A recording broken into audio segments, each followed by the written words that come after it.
Hello everybody and welcome to another video with me, children's author Jemma Hatt. Today we are going to London to explore the real-life locations in The Adventurers and the City of Secrets. So if you haven't read the book, then it's probably best if you go and do that now, because there will be some spoilers in this video about some of the locations. If you've already read the book, then let's go to London.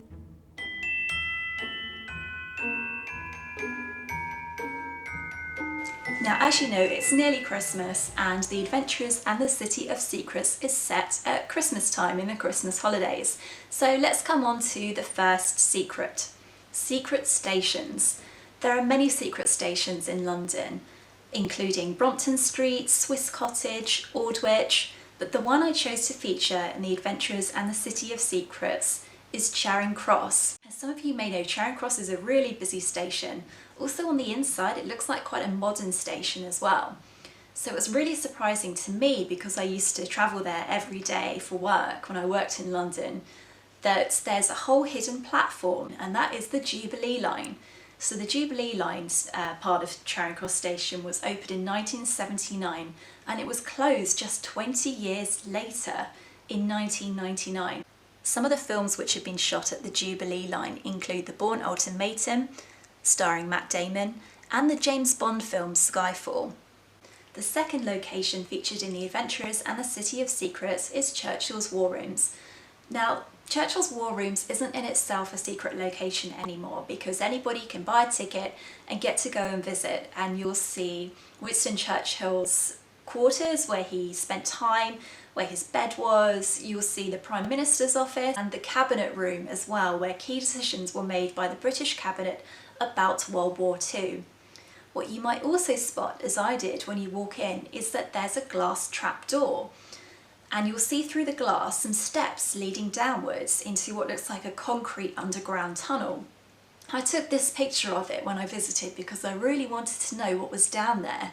And I don't know about you, but whenever I go somewhere and there's somewhere that's out of bounds or somewhere you can't go, I instantly want to know what's there and want to visit it. So beneath the trapdoor are the living quarters of where most of the people involved in Churchill's War Rooms had to sleep in really difficult conditions underground, where it would have been damp, where it would have smelt, where everybody would have been very cramped. And also down there are miles and miles of underground tunnels that lead everywhere across Whitehall to the Houses of Parliament, and also, it's said, to Downing Street as well, the home of the Prime Minister. So there's a lot down there, as the characters in The Adventurers find out when they take themselves off down there. Next up, Crystal Palace Park. Everything in Crystal Palace Park is as it's described in The Adventurers and the City of Secrets. The dinosaur park, the maze, but also an underground subway which is currently closed to the public, and as you can see from this picture is decorated in quite a fancy Victorian design. Next up, we're leaving London and going to Dover Castle. I've been there a few times and there's so much to see if you get a chance to go. There's not only the castle itself, but also two sets of underground tunnels that are open to the public. One where you get to see an underground hospital, which in World War II was used to treat injured RAF pilots. And then secondly, there's a set of tunnels that were used by the government in World War II. The most important operation to be planned at Dover Castle was Operation Dynamo. In 1940, hundreds of thousands of troops from the UK, France, Netherlands, Poland, Canada, India and West Africa found themselves stranded on the beaches of Dunkirk with nowhere to go and the enemy surrounding them. Underneath Dover Castle, a plan was hatched to rescue as many soldiers as possible. The way they did that was using small boats. The larger ships couldn't reach the soldiers and bring them to safety, so over 800 small boats, fishing boats, sailing boats, small merchant vessels were sailed out by ordinary people to rescue as many soldiers as they possibly could.